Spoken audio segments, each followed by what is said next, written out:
gonna read and we're gonna talk. We're gonna learn and it's gonna rock. We're gonna answer 3 questions, it's a walk in the park. It's Mr. Clark's Corner, now here's Mr. Clark.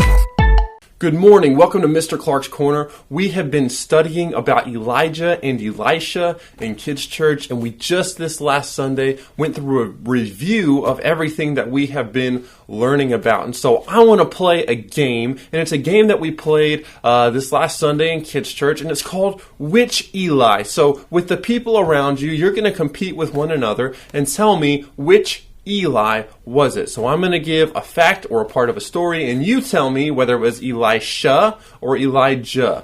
And so play with the people around you, keep track of your own points, and see who can get the most points. So here we go. This person was prophet first. It was Elijah. If you said that, you were correct. This prophet was the other prophet's helper. That was Elisha. Elisha was Elijah's helper, while Elijah was prophet. This prophet was mocked for being bald. So it's a little trickier. It's Elisha. Elisha was mocked for being bald. This prophet had God send fire from heaven on Mount Carmel. That one's Elijah. That's one of my favorite stories. This prophet healed a poisonous stew. That was Elisha. Very good. This prophet had twice as much power as the other prophet. That's Elisha again. This prophet caused a drought that lasted 3 years. That's Elijah. Let's see. This prophet went 40 days and 40 nights without food or water.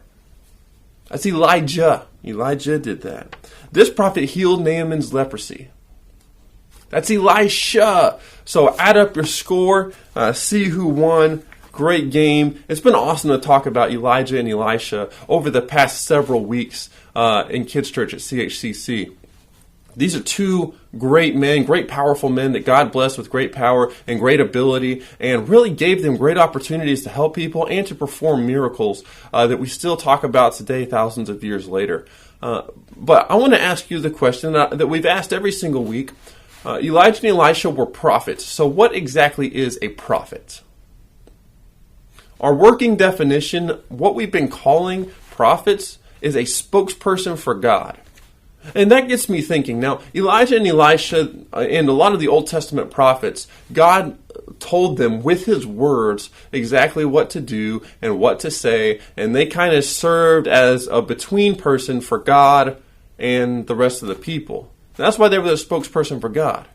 But why can't we be prophets? What's stopping us from being spokespeople for God?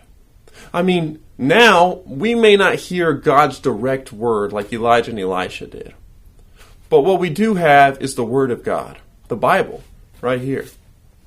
And the Bible is the Word of God, and we can be spokespeople for God. We can be a spokesperson for God. We can be a prophet by telling others what is in this book. Telling others about the Word of God, the Bible. That is our code word sound, and our code word of the day is prophet. Prophet. It's kind of tough to spell, but it's prophet. I'll do it one more time. Prophet. Write it on a code word card. Sit it in the mailbox outside of my office. And so, with that, I want to read a little bit from the book of John. And John is in the New Testament. It's one of the 4 Gospels. It's the 4th book of the New Testament. Matthew, Mark, Luke, and John. And I want to read from John because we're going to transition from talking about the prophets of Elijah and Elisha into the life of Jesus. And we're going to be talking about all kinds of things. We have other parts where we talk about his teachings, where we talk about his parables. But at this point, we're going to talk about the things that he did in his life that weren't necessarily teachings or parables, though Jesus did pretty much teach in everything he did. But let's read in John chapter 1, verses 1 and 2, and verse 14. In the beginning, the Word was already there. The Word was with God, and the Word was God. He was with God in the beginning.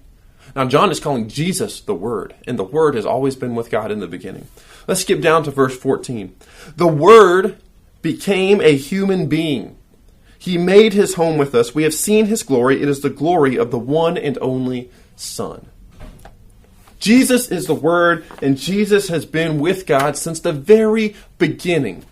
And so that's just an encouraging message for us as we prepare for the Christmas season, as we celebrate Jesus coming to earth, that Jesus was with God from the very beginning, came down as the Son of God to be with us so that we can be with him forever. That's going to kick us off as we start talking about the life of Jesus. And so that brings us to today's 3 questions. Question number 1, how can you be a prophet or a spokesperson for God?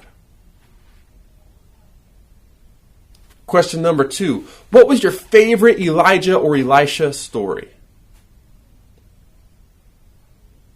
Question number 3, what is your favorite part of Jesus' life before we start talking about it? Well, that's going to do it. That is Mr. Clark Corner. I'm Mr. Clark. This is my corner. Adios, amigos.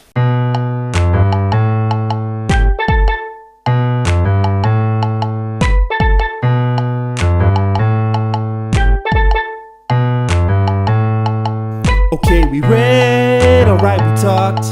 Oh, yes, we learned, and you know we rocked.